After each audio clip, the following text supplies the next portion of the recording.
My name is George, and I am a lawyer. Now, I'm not an economist, and trust me, I've thought many times to have been one, but it turns out I'm a lawyer, and one of the things that we do when we work with foreign investors is, being a lawyer, I should say, it brings you a lot closer to the foreign investor. Stable macroeconomic indicators, and we actually have heard this morning that this is one of the ones that has been, sort of probably has a lot of truth to it, and of course the access to EU and CIS growth markets.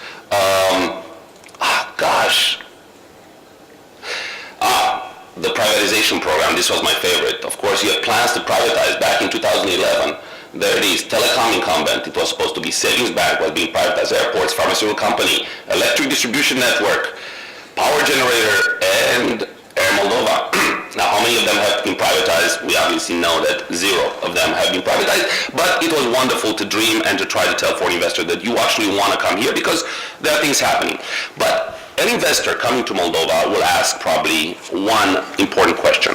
What is my benefit? Why should I invest in Moldova versus Ukraine or versus Romania? I mean, this is really the base here. I mean, what do you guys have to offer? So, and try as I may, the last 5 years I've been here, I never had a real answer to what does Moldova do better? What? I mean, wine, yeah, great wine. I mean, it's wonderful, but there hasn't truly been a fully integrated sort of industry where a foreign investor can come in and say, I'm better off here. And just to highlight this point, a few years ago, AmCham ran a survey, and it's a shame there's not more studies on this, but ran a survey on trying to see what should college students study, what kind of jobs, what kind of skills you need, in fact, what kind of domains you need. And it was so surreal because in 1 year they came out saying, okay, if you're going to want a job in Moldova, study this, this, and this. They tried to do the same thing next year. It was a totally different ranking, okay? So it's not like, you think, right? I mean, if it's an agricultural country, everybody should do agriculture. It's not like that. It shows sort of the scattered way that the Moldovan economy works. So, that being said, I started thinking about that, about how can actually Moldova get a competitive advantage. And while I was actually doing these little road shows, one of the high government officials, Moldovan government official, was giving a speech to an audience made up of Nordic businessmen, I believe Swedish businessmen, and he actually goes through this entire thing, and at the end he said something which was either unscripted, but it actually, I think it held a surreal truth. He says, notwithstanding any of the above, the real reason why you should come to Moldova is that if you go to Ukraine, he said, you will never find even the lowest government clerk to answer your phone calls. You come to Moldova, you know me. You give me a call. Here's my number. He didn't say here's my number, but he said basically, come to Moldova and we'll sort things out. Now, it's a little weird to say this to Swedish businessmen who probably kind of expect, if you end up going to jail, what happens to their investment, right? But it betrays a certain power, a certain personal politics that unfortunately Moldova has been doing quite a lot. Investors are looking for institutional politics, institutional continuancy. But it also has a benefit. What this was, the little thing I actually mentioned earlier, it shows truly the benefit of Moldova. You actually are close to decision makers. You can talk to them. They're not faceless bureaucrats. You can discuss issues. You have almost an impact on the development strategy of Moldova because you have an interest in your investment, and that is truly one of the big benefits. So I'm going to actually go over a few things that I think should probably the government should concentrate on in order to build this institutional framework that allows foreign investors to come here without having to know anybody's phone number in their speed dial. And I'm going to talk about education. One of them is sort of medium and long-term challenge is education. Now, we all know Moldovans have and are educated. They probably have more college degrees than, I remember one of the rankings was like more than Austria, higher college degrees. The problem with that, of course, is that there's certainly there isn't enough vocational schools, and oftentimes getting a college degree has become almost a protocol for everybody. You got to have a college degree and you're educated, but foreign investors are looking for practical skills many times. So we're pretty lucky actually, and one of the good things in Moldova is that there's a reformist team that has been pushing this forward in the Ministry of Education, certainly. But you need to modernize the curriculum. You got to put more emphasis on practical skills. Give greater recognition to foreign degrees. The diaspora, the Ministry of Russia, the agency for the diaspora is doing a great job in trying to attract foreign educated Moldovans back, which is something unfortunately Romania has somewhat failed to do. And also, I think one of the big things is allow foreign universities to open campuses in Moldova. There is an interest, but they always run into quite a lot of bureaucratic hurdles and a lot of issues that really should not be there. Because if a foreign university opens a campus, and I've talked to American universities and to British universities that actually are interested, you can actually make Moldova, or rather Chisinau, an excellence center. You can actually attract students from Iași, from Chernivtsi, from Odessa. You can actually bring them here, much like the American University in Bulgaria does, or the Central European University does in Budapest. So it's one of the important things. Moving on, labor reform. Of course, this is one thing that many foreign investors talk about, but one of the things you want to regulate internships and make it easier for students to get internships. I've been here 5 years, and I run a law firm.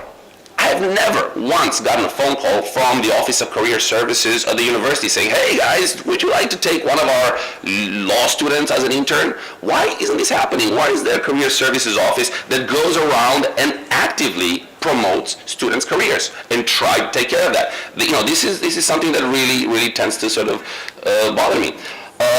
Flexible work arrangements. For instance, the current legislation does not recognize temporary work. It makes for investors very difficult to sort of get the right size of their employment. We have a very large client that sort of has restructured, lost a number of people in the process, and within a few weeks said, gosh, I would love to get, for 2 months for the summer rush, I'd love to get a few people that I got, that no longer work here on a temporary basis, just quickly so I can, and it's very difficult for them. There should be legislation for temporary work.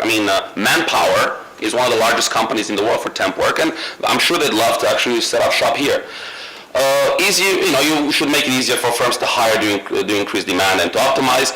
And right now, the Ministry of Labor should take an active part in the ongoing negotiation between the business community and unions. Right now, the business community, AmCham and FDI and others are actually negotiating with unions on basically business-friendly modification to the labor code, and the Ministry of Labor is sort of an arbiter. He just sits there.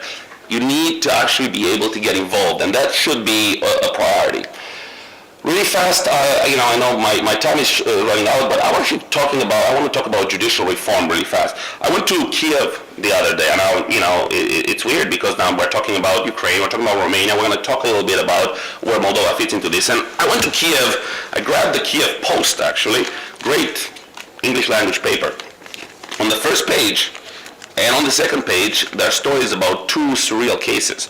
One of them is what is known as the Mittal, the ArcelorMittal plant in Ukraine.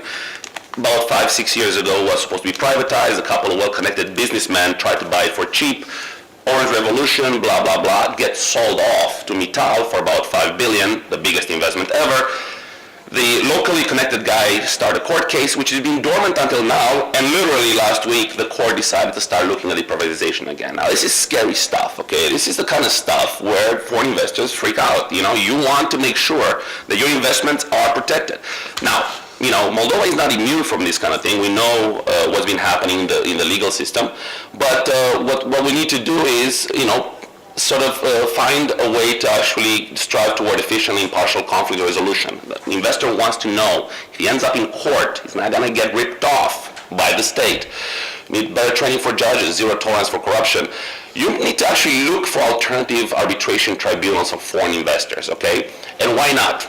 Use foreign judges if that's really the root of the problem. There's plenty of retired American judges who love to come here. You have plenty of money from the European Union, translate everything into English, and have an option to go before an alternative judge.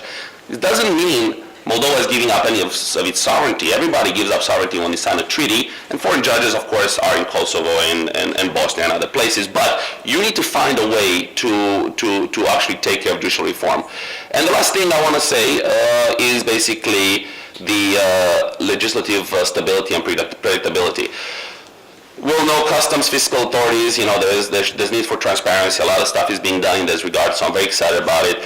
Very important, the BIT, the bilateral investment treaties. That is an amazing treaty whereby Moldova has about 30 to 40 of them with different countries that guarantees investors from that country not just protection from abusive state practices, but it allows the investor to sue Moldova. It's in arbitration.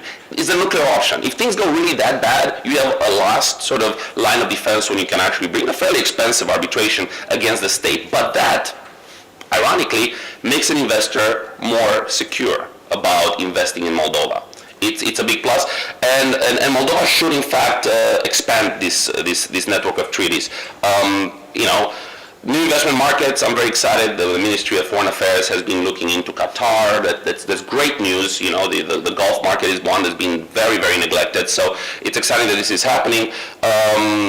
What does bother me sometimes, and I'll be very honest, is sometimes the government does decide, and I'm actually thinking of a particular case in mind, to denounce treaties, which is kind of not a cool thing to do. Right now, the Ministry of Finance is trying to denounce the double taxation treaty with Cyprus. Okay, there's a project of it, and Cyprus, of course, is, at least on paper, one of the big investors in the Republic of Moldova. A lot of investors use Cyprus-based vehicles to invest in Moldova. And certainly when you actually change the laws like that, after you put a few million in Moldova and suddenly the very treaty that allows you to do this easier gets denounced, that's called switching the rules of the game in the middle of the game. So it's very important to actually have a stability. It's very important to have predictability. And once that's going to be done, then, like I said, nobody would have to call any minister to fix things because there is an institutional recourse. So I want to thank you for everything, and I'm ready to take questions in Romanian later on. Thanks.